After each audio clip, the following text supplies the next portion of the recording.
প্রিয় ছাত্রছাত্রীবৃন্দ, ঐতিহ্যবাহী জোরারগঞ্জ আদর্শ উচ্চ বিদ্যালয়ের পক্ষ থেকে অনলাইন ক্লাস তোমাদের সবাইকে স্বাগতম। আশা করি যে যেখানে আছো ভালো আছো, সুস্থ আছো। আজ আমি নবম দশম রসায়ন বিষয়ে পঞ্চম অধ্যায়ের রাসায়নিক বন্ধনের কিছু গুরুত্বপূর্ণ টপিকস যেমন যোজিত ইলেকট্রন, যোজনী, সুপ্ত যোজনী, যোগমূলক, অষ্টকের নিয়ম, দুই নিয়ম, এইসব বিষয় নিয়ে আলোচনা করব। আশা করি তোমরা সামনে ক্লাসটি মনোযোগ করবে, তাহলে তোমরা নিজের অনেক উপকৃত হতে পারবে এবং তোমাদের অজানা অনেক কিছু জানতে পারবে।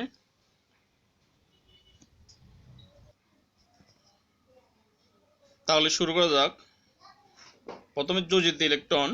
যেমন যোজিত ইলেকট্রন কাকে বলে? যোজিত ইলেকট্রন কাকে বলে? আমি প্রথমেই বলছি, কোনো মূলের ইলেকট্রন বিন্যাসের সর্বশেষ কক্ষপথে যে কটি ইলেকট্রন থাকে তাকে ওই মূলের যোজিত ইলেকট্রন বলে।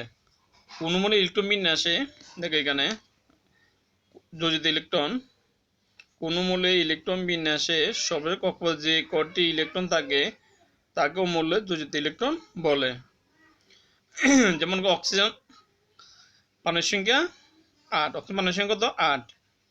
যেমন 1s2 2s2 2p4, এর শেষে কটি ইলেকট্রন আছে?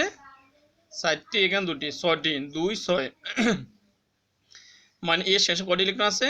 6টি। তাহলে এর যোজিত ইলেকট্রন কত? 6। যেমন সোডিয়াম, এর পারমাণবিক সংখ্যা কত? 11। যেমন প্রথম কক্ষপথে 2টি থাকবে, দ্বিতীয় কক্ষপথে 8টি, তৃতীয় কক্ষপথে 1টি। তো এর শেষ কক্ষপথে কটি ইলেকট্রন আছে? 1টি। তাহলে এর সোডিয়ামের যোজিত ইলেকট্রন কত? 1। তো যোজিত ইলেকট্রন কাকে বলে? আমরা সহজে বলতে পারি, কোন মূলের সর্বশেষ কক্ষপথে যে কটি ইলেকট্রন থাকে তাকে ও মূলের যোজিত ইলেকট্রন বলা হয়। সবগুলো, যেমন ম্যাগনেসিয়াম 12, 2 8 2, তো ম্যাগনেসিয়াম শেষ কটি ইলেকট্রন আছে? 2টি, তো ম্যাগনেসিয়ামের যোজিত ইলেকট্রন কত? 2। যেমন এখানে সোডিয়ামের যোজিত ইলেকট্রন 1, অক্সিজেন যোজিত ইলেকট্রন কত? 6।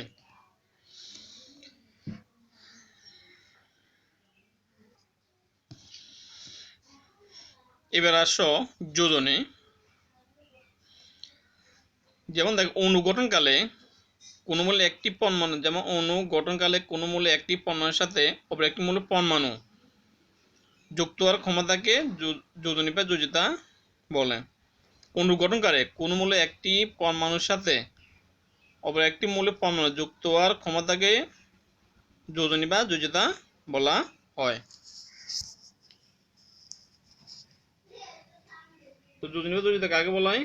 অণু গঠনকালে কোন মূলের একটি পরমাণুর সাথে অপর একটি মূলের পরমাণু যুক্ত হওয়ার ক্ষমতাকে যোজনী বা যোজিতা বলা হয়। এবং অণু গঠনে কোন মূলে একটি পরমাণুর সাথে অপর একটি মূলের পরমাণু যুক্ত হওয়ার ক্ষমতা যোজনী বা যোজিতা বলা হয়। যেমন এখানে মনে করো পানি, একটা চিন্তা করো, যেমন পানি অণু গঠনকালে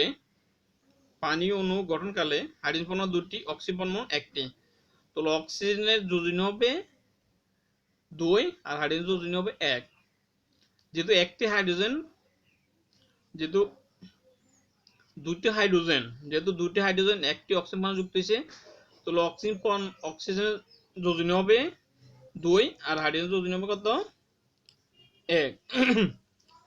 যেমন দুটি হাইড্রোজেন পরমাণু একটি অক্সিজেন পরমাণুর সাথে যুক্ত হয়ে পানি তৈরি করে। এখানে অক্সিজেন যোজনী হচ্ছে, খেলা গো, অক্সিজেন যোজনী হচ্ছে কত? 2। এখানে H2 হাইড্রোজেন 2টি, অক্সিজেন 1টি, তো অক্সিজেন যোজনী হবে 2 আর হাইড্রোজেন যোজনী হচ্ছে কত? 1। অক্সিজেন এখানে 1টি, তার জন্য হাইড্রোজেন যোজনী হবে 1। মানে হাইড্রোজেন যোজনী হিসাব করতে হবে, এখানে অক্সিজেন মধ্যে কটি পরমাণু আছে? 1টি। তো হাইড্রোজেন পরমাণু কত? 1। আর অক্সিজেনের এই অণুতে অক্সিজেনের যোজনী হিসাব করতে হবে, হাইড্রোজেন এখানে কটি পরমাণু? হাইড্রোজেন এখানে কটি পরমাণু? 2টি। তো অক্সিজেন যোজনী কত? 2। এবার আমরা সহজে যোজনী হিসাব করতে পারি। এবার দেখো, যেমন সোডিয়াম ক্লোরাইড যৌগে এখানে একটি ক্লোরিন পরমাণুর সাথে যুক্ত হয়েছে, একটি সোডিয়াম একটি ক্লোরিন পরমাণু যুক্ত হয়েছে, তো সোডিয়াম যোজনী 1, ক্লোরিন যোজনী 1। যেমন HCl hydrogen chloride, HCl hydrogen যোজনী 1, ক্লোরিন যোজনী 1। এবার আমরা যোজনী হিসেব করতে পারি, যেমন মিথেন CH4, যেমন কি মিথেন, এই যে যোজনী আমরা কিভাবে হিসেব করব? মিথেনের যেমন একটি কার্বন পরমাণু, হাইড্রোজেন পরমাণু কটি? 4টি। তো কার্বন যোজনী 4, হাইড্রোজেনের যোজনী হবে 1, কারণ কার্বন একটি আর কার্বন একটি, তার হাইড্রোজেন 1, আর CH4 যে মিথেন মধ্যে কার্বন যোজনী হবে 4, কেন? এখানে হাইড্রোজেন পরমাণুর সঙ্গে 4টি। তাহলে এইভাবে আমরা সহজে যোজনী নির্ণয় করতে পারি। এবার আসো সুপ্ত যোজনী। আমি আগে বলছি, কোন মৌলের সর্বোচ্চ যোজনী সক্রিয় যোজনী পার্থক্য ও মৌলের সুপ্ত যোজনী বলে। কোন মৌলের সর্বোচ্চ যোজনী ও সক্রিয় যোজনী পার্থক্য ও মৌলের সুপ্ত যোজনী বলা হয়। কোন মৌলে সর্বোচ্চ যোজনী ও সক্রিয় যোজনী পার্থক্য ও মৌলের সুপ্ত যোজনী বলে। যেমন কোন মৌলের সর্বোচ্চ যোজনী 6 থাকতে পারে, আর যৌগের মধ্যে বিদ্যমান মনে সক্রিয় আছে 2, তাহলে সুপ্ত যোজনী কত হবে? 6 - 2 মানে 4 হবে। কোন মৌলের সর্বোচ্চ যোজনী সক্রিয় যোজনী পার্থক্যকে, সক্রিয় যোজনী মানে ওই যৌগের মধ্যে বিদ্যমান যোজনীটি হিসাব করা হয়, আর সর্বোচ্চ যোজনী মানে কোন মৌলে একাধিক যোজনী বিদ্যমান, তখন তার সর্বোচ্চ যোজনীটা আমাদের হিসাব করতে হবে। তো কোন মৌলের সর্বোচ্চ যোজনী ও সক্রিয় যোজনী পার্থক্য ও মৌলের সুপ্ত যোজনী বলা হয়। যেমন ApCl2 যোগে পেরিস ক্লোরাইড, ApCl2 যোগে AP এর সক্রিয় যোজনী 2। এখানে দেখো একটি আয়রন পরমাণু দুটি কণিক পরমাণুর সাথে যুক্ত হয়েছে, তো আয়রনের যোজনী কত? মানে প্রাস ক্লোরাইড যোগে আয়রন যোজনী 2, আয়রন যোজনী কত? 2, কেন? একটা আয়রন পরমাণু দুটি কণিক পরমাণুর সাথে যুক্ত হয়েছে, তো পেরিস ক্লোরাইড যোগে আয়রন যোজনী 2, তার জন্য এখানে AP এর সক্রিয় যোজনী 2। কিন্তু AP এর আয়রনের সর্বোচ্চ যোজনী হচ্ছে কত? 3, কিন্তু আয়রনের সর্বোচ্চ যোজনী কত? 3। এইখানে সক্রিয় আছে 2, কিন্তু আমরা জানি সর্বোচ্চ যোজনী কত? 3। তাহলে এর সুপ্ত যোজনী কত হবে? 3 - 2 মানে 1। এবার একটা দেখো, যেমন পেরিক ক্লোরাইড ApCl2, পেরিক ক্লোরাইড যোগে AP এর সুপ্ত যোজনী হবে। এখানে আয়রন যোজনী কত? একটু দেখো, এখানে আয়রন যোজনী 3, AP আয়রন যোজনী কত? 3। যেমন একটি আয়রন পরমাণু তিনটা কলিন পরমাণুর সাথে যুক্ত হয়েছে, তাহলে এখানে আয়রন যোজনী কত? 3, আর কলিন যোজনী কত? 1।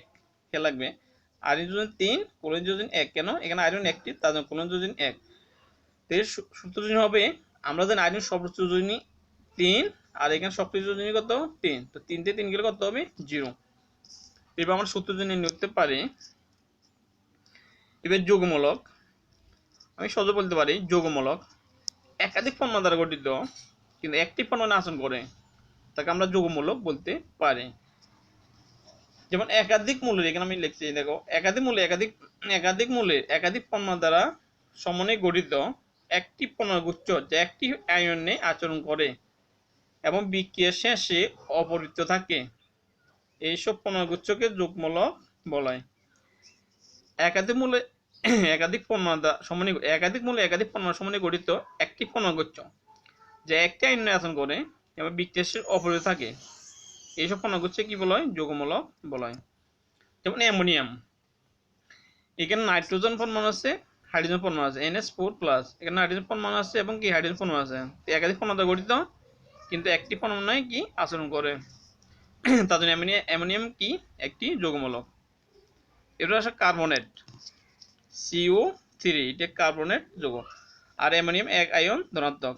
কার্বনেট CO3, এখানে কার্বন পরমাণু আছে, অক্সিজেন পরমাণু আছে, একাধিক পরমাণু দ্বারা গঠিত কিন্তু একটি পরমাণু আচরণ করে। যেমন কার্বনেট CO3 2-, এটা 2 আয়ন ঋণাত্মক। সালফেট SO4, এখানে সালফার আছে, অক্সিজেন আছে, একাধিক পরমাণু দ্বারা গঠিত কিন্তু একটি পরমাণু আচরণ করে। যেমন hydroxide phosphonium PS4+, hydroxide OX-, এগুলো হচ্ছে যৌগমূলক। তো যৌগমূলক কার্বন সংক্ষেপে একাধিক পরমাণু দ্বারা গঠিত কিন্তু একটি পরমাণু আচরণ করে, তাকে যৌগমূলক বলা হয়। এরপর আমরা অষ্টকের নিয়ম এবং দুইয়ের নিয়ম নিয়ে আলোচনা করব। অষ্টকের নিয়ম, তোমরা জানো সোডিয়াম পরমাণু সংখ্যা 11, সোডিয়াম পরমাণু সংখ্যা 11, 2, 8, 1, এই শেষ করে যদি একটি ইলেকট্রন ত্যাগ করে তাহলে শেষ কটি ইলেকট্রন থাকে? 8টি। তাহলে এটি অষ্টক নিয়ম। আর যেসব মৌল ইলেকট্রন ত্যাগ বা গ্রহণ করে যদি শেষ কক্ষপথে 2টি ইলেকট্রন থাকে, এটি হবে 2 নিয়ম। তো তোমরা দেখে নাও, অনুগঠনকালে কোনো মৌলে ইলেকট্রন গ্রহণ বা বর্জন বা ভাগাভাগির মাধ্যমে তার সর্বশেষ শক্তিস্তরে 8টি ইলেকট্রন বিন্যাস লাভ করে একে অষ্টক নিয়ম বলে।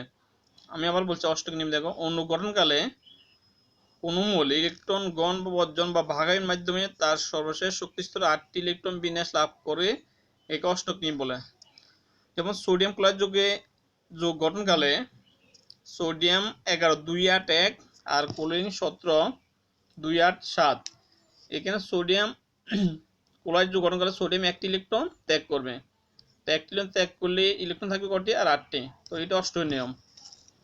আর ক্লোরিন এর শেষ করে একটি ইলেকট্রন আছে, এটি যদি একটি ইলেকট্রন গ্রহণ করে সোডিয়াম দেওয়া, এর কটি ইলেকট্রন হবে? 8টি হয়ে যাবে। তাহলে এটা কি নিয়ম? অষ্টকের নিয়ম। মোট কথা কি, বন্ধন গঠনকালে কোনো মৌল ইলেকট্রন ত্যাগ, গ্রহণ বা শেয়ার মাধ্যমে যদি শেষ কক্ষে 8টি ইলেকট্রন বিন্যাস লাভ করে তাহলে অষ্টকের নিয়ম। আর 2 এর ইলেকট্রন বিন্যাস লাভ করাকে বলে 2 এর নিয়ম। যে ম্যাগনেসিয়াম ইলেকট্রন বিন্যাস কত? 2 8 2। এটি যখন বন্ধন গঠন করবে এটি দুটি ইলেকট্রন ত্যাগ করবে, দুটি ত্যাগ করলে থাকবে কটি? 8টি। তাহলে এটি হবে অষ্টকের নিয়ম। ক্যালসিয়াম একই, এবার 2 নিয়ম। যেমন লিথিয়াম 3, এটি সহজে একটি ইলেকট্রন ত্যাগ করবে, এখন ত্যাগ করলে আর কটি থাকবে ইলেকট্রন? 2টি। তাহলে এটা 2 নিয়ম। যেমন বেরিলিয়াম 4, ইলেকট্রন 2 2, এটি দুটি ইলেকট্রন ত্যাগ করবে, অণু গঠনকালে এটি দুটি ইলেকট্রন ত্যাগ করবে, তাহলে এর শেষ কটি ইলেকট্রন থাকবে? 2টি। তাহলে এটা হবে 2 এর নিয়ম। তো প্রিয় ছাত্রছাত্রীবৃন্দ, আজকে পর্যন্ত। আর তোমাদের বাড়ির কাজ থাকবে পৃষ্ঠা 84 থেকে 91 পৃষ্ঠা বইয়ের এই পৃষ্ঠাগুলো ভালোভাবে পড়ে নেবে। এই পৃষ্ঠা ভালো পড়লে তোমরা আরো অনেক কিছু জানতে পারবে। তাহলে আজকে পর্যন্ত সব ভালো থাকবে।